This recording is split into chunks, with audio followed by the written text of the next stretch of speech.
O Senhor esteja convosco. Ele está no meio de nós. Proclamação do Evangelho de Jesus Cristo, segundo Marcos. Glória a vós, Senhor.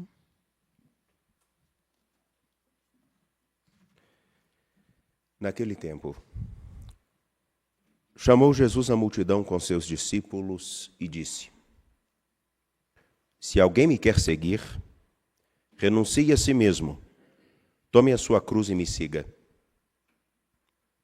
Pois quem quiser salvar a sua vida vai perdê-la. Mas quem perder a sua vida por causa de mim e do Evangelho vai salvá-la. Com efeito, de que adianta o homem ganhar o mundo inteiro se perde a própria vida? E o que poderia o homem dar em troca da própria vida?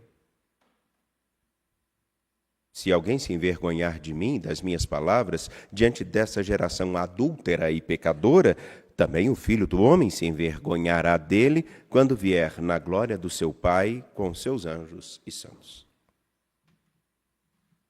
Disse-lhes Jesus: Em verdade vos digo, alguns dos que aqui estão não morrerão sem antes terem visto o reino de Deus chegar com poder. Palavra da salvação. Glória a vós, Senhor. Por favor. Nesta manhã quente aqui no Santuário Basílica Nossa Senhora da Piedade, que já iniciamos nessa celebração com a temperatura em torno de uns 23 graus, André? Aqui está 18. 18? Meu Deus, eu que estou assando mesmo, eu estou morrendo de calor. Jesus sacramentado. Senhor da messe, pastor do rebanho, refrigerai. Caríssimos, gostaria de com vocês, olhando para Gênesis e para Marcos, olhar a seriedade daquilo que é apresentado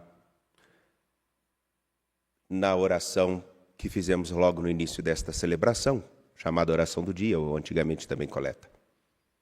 Deus, que vos dignastes habitar nos corações retos e sinceros.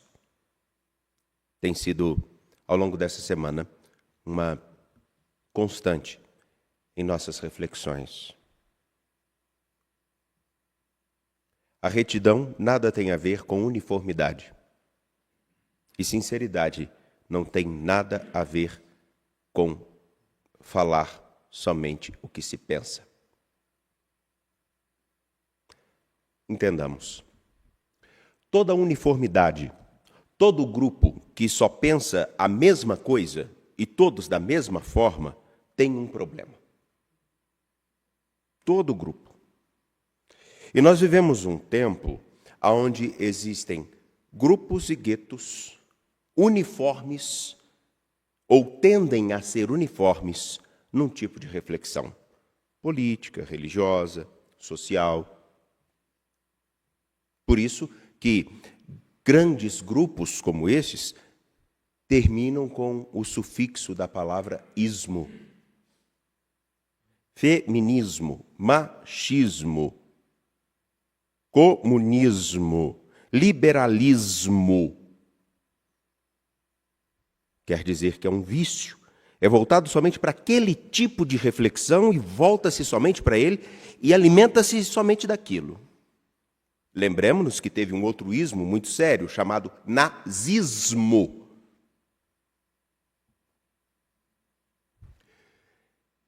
É sério. Porque quando aparentemente se fala a mesma língua, quando aparentemente todos concordam com as mesmas coisas e ninguém pensa alguma coisa diferente ou apresenta algo diferente, aí existe ou omissão ou opressão. Por que eu falo isso? É comum nós lermos o trecho do Gênesis, capítulo 11, versículos 1 a 9, como o momento no qual o Senhor, simplesmente para castigar o homem, resolve fazer com que ele, em grupos, fale línguas diferentes. como se fosse um castigo. Entretanto, é também possível uma reflexão. Vejamos. O homem, quando criado, ele recebe uma companheira ou que lhe fosse semelhante, não igual, semelhante. Sendo uma outra pessoa, diferente, ajudaria a cuidar e a encontrar caminhos para se colocar à vontade de Deus em prática.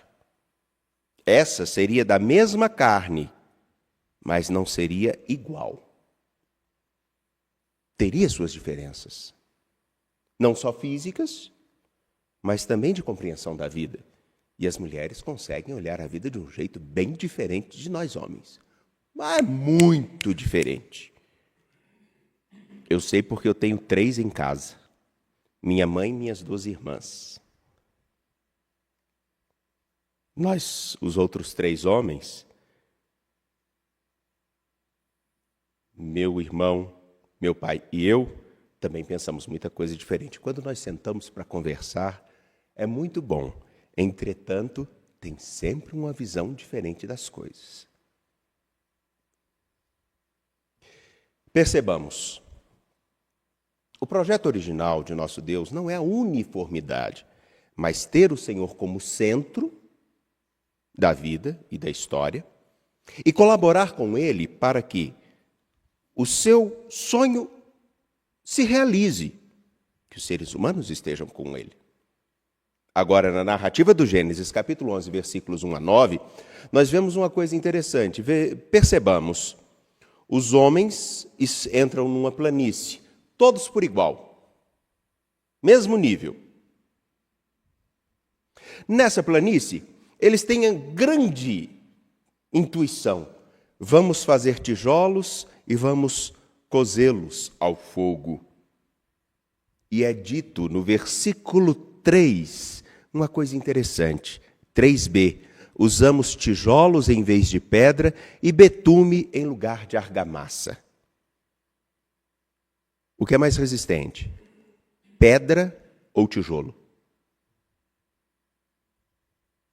O que é mais resistente? Pedra ou tijolo? Pedra.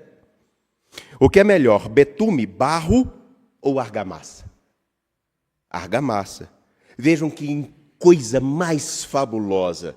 Eles estão todos falando a mesma língua, todos pensando do mesmo jeito e resolvem fazer a mesma besteira. Todos por igual.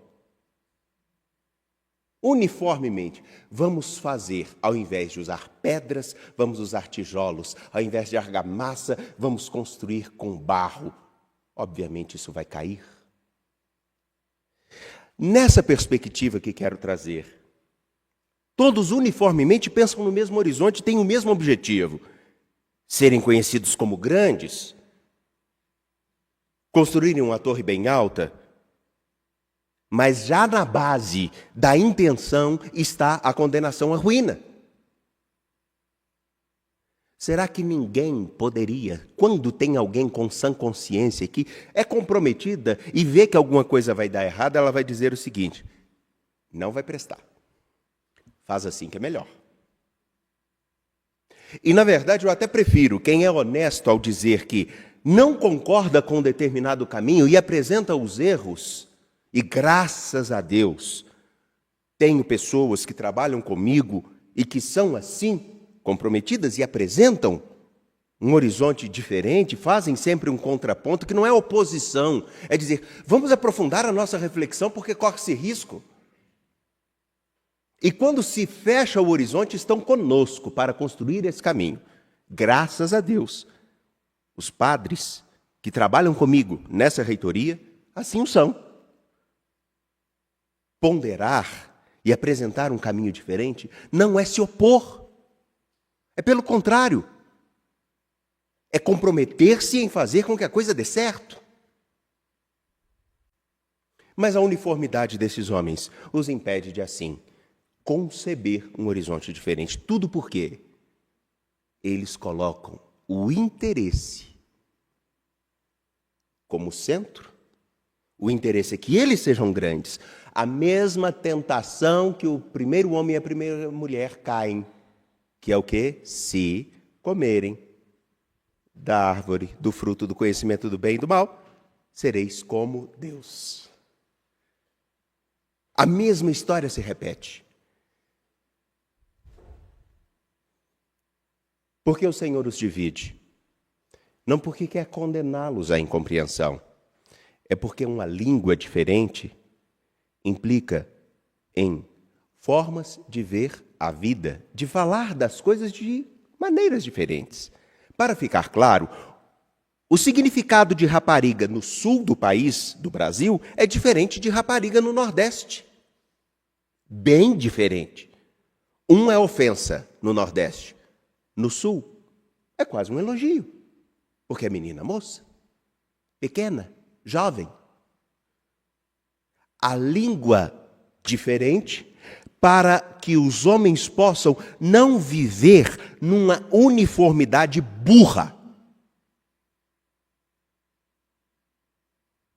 E triste que nós procuramos a uniformidade e não a unidade.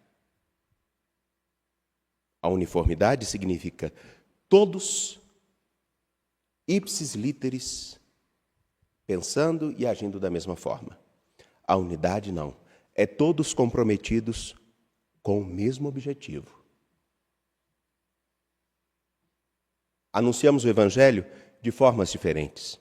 Hoje, por exemplo, temos aqui a comunidade Canção Nova. Sejam bem-vindos. Primeira vez que vamos nos encontrar, se não me engano. Entretanto, é uma forma diferente de anunciar o Evangelho, mas um único objetivo e um único Senhor. Arautos do Evangelho,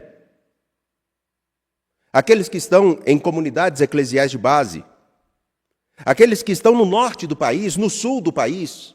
Eu não estou falando de ideologias e teologias, eu estou falando de formas e linguagens aonde anunciar o Evangelho se faz necessário em suas mais diversas linguagens.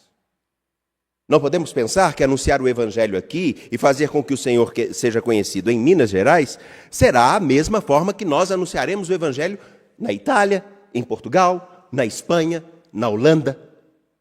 São povos diferentes, com formas, culturas, culinária, ritmos diferentes. Para vocês terem uma ideia, nós somos muito pegajosos. Para os europeus, o nosso forma de tudo a gente pega. Toda hora a gente encosta na pessoa, para eles isso é um absurdo. Ninguém encosta em alguém sem ter intimidade.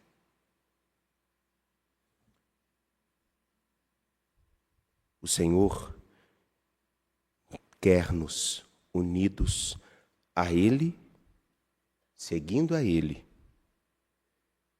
Mas Ele não nos fez como se fôssemos somente um bando de animais irracionais que não compreendem nada da seriedade e da responsabilidade da vida.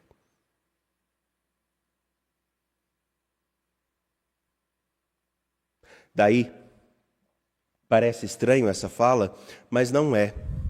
Ontem, nós tivemos a oportunidade, inclusive, deixe-me voltar ao texto de ontem para continuarmos no texto de hoje, que é do Evangelho de Marcos, capítulo 8, versículos 27 a 33. Nós vimos que é feita uma pergunta aos discípulos em Cesareia de Filipe, e me lembro que eu trouxe esse dado. Cesareia de Filipe era um lugar de grande movimentação de pessoas diversas, completamente diferentes, com costumes diferentes, com comportamentos morais diferentes.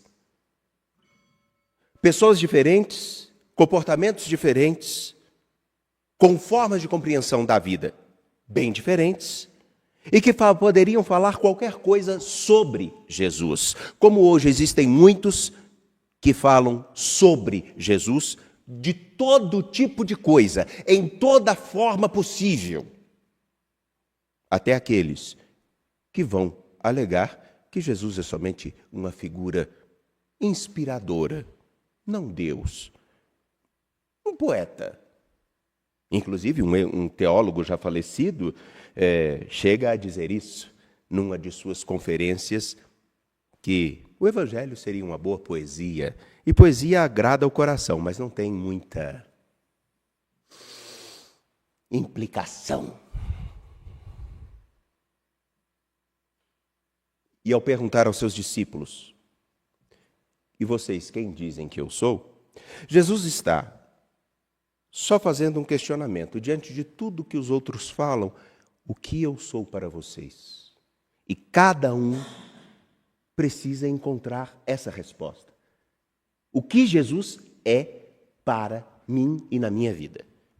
Porque o que ele é para mim implica no modo com que eu vou viver. É básico isso. É básico. Se eu tenho um filho, eu preciso me dedicar, a minha vida se transforma por causa desse filho. Dentro da vida matrimonial, isso é um dos grandes dramas dos casais, porque o nascimento do primeiro filho faz com que o homem fique no escanteio, porque a mulher se volta para o bebê. Ele sai do primeiro plano para o terceiro. E aí, como alguns são grandes homens, completamente maduros, que sabem lidar com esse tipo de coisa, se sentem ofendidos, porque agora o meu filho tomou o meu lugar. Grandes homens maduros se comportando como bebês. E aí, quem sou eu? É a partir dessa pergunta que Jesus instiga a seus discípulos a reconhecerem se realmente estão entendendo e percorrendo o caminho de fidelidade com Ele. Não de uniformidade, de fidelidade. Porque, inclusive, os 12 eram completamente diferentes uns dos outros. E é por isso que Jesus, ao dizer à multidão com seus discípulos, se alguém me quer seguir, renuncie a si mesmo, tome sua cruz e me siga. Renunciar a si é evidente. Não é autoflagelação, mas é não se colocar como o centro do universo. O mesmo erro que a uniformidade dos homens narrados em Gênesis, capítulo 11, implica. Eles se colocam no centro de tudo, porque eles querem ser os grandes. E na diferença, cada um precisará, seguindo a Jesus Cristo, perceber que nunca pode ser o centro. No cristianismo, nunca seremos o centro. Nunca seremos o objetivo. Nunca seremos o final da nossa ação. A nossa ação e o nosso compromisso é fazer com que Ele, Jesus Cristo, seja conhecido. É comum ainda nós repetirmos o versículo de João, Jesus é caminho, verdade e vida. Daí então Ele é a minha vida. Mas que vida é essa que não implica necessariamente numa reflexão aonde o meu compromisso é fazer com que os outros entendam quem Ele é na minha vida. Ele é na minha vida o centro. Portanto, eu preciso fazê-lo ser conhecido. E para que eles entendam, eu preciso notar as diferenças que os outros têm. Porque eu não posso explicar aritmética para um garoto de 5º ano como se fosse um doutor em matemática.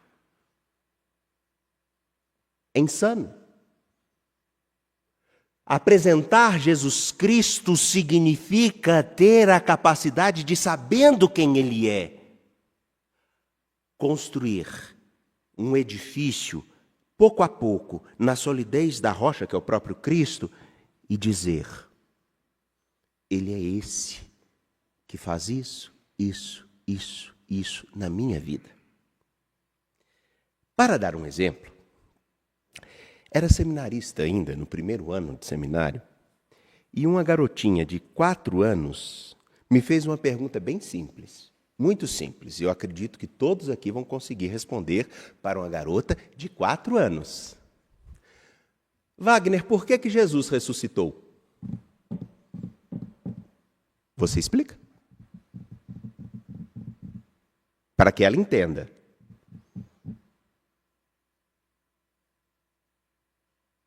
É claro que eu não vou responder porque essa pulga também é sua.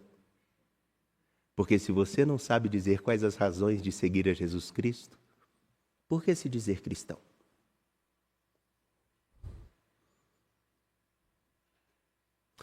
Pois bem, quem quiser ganhar a vida que é Cristo, precisa entender que para conhecê-lo, é necessário olhá-lo, enxergá-lo, escutá-lo e até ver o que ele diz, mas também o modo com que ele atua na vida de outros. Que ao contrário das nossas condenações,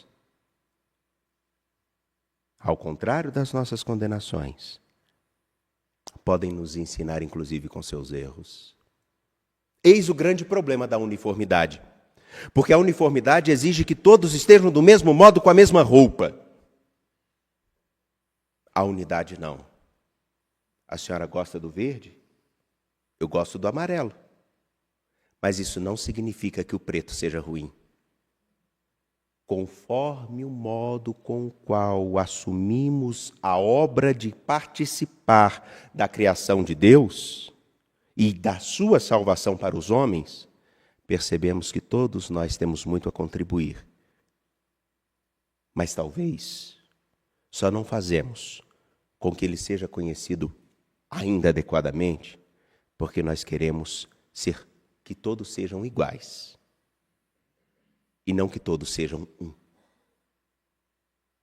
Ser igual elimina, inclusive, a possibilidade de dizer: mas e se você explicar sobre a ressurreição, falando em primeiro lugar do amor que Deus tem para conosco e para com seu Filho, e o que significa morrer? Fica a dica. Por isso eu lhes pergunto: queremos ganhar a quem? A Jesus Cristo e viver por Ele uma história. Com Ele fazer a história. E nele encontrar um motivo para enfrentar todas as dificuldades? Ou só queremos que todos vistam a mesma roupa para parecermos um clube que nada oferece a ninguém?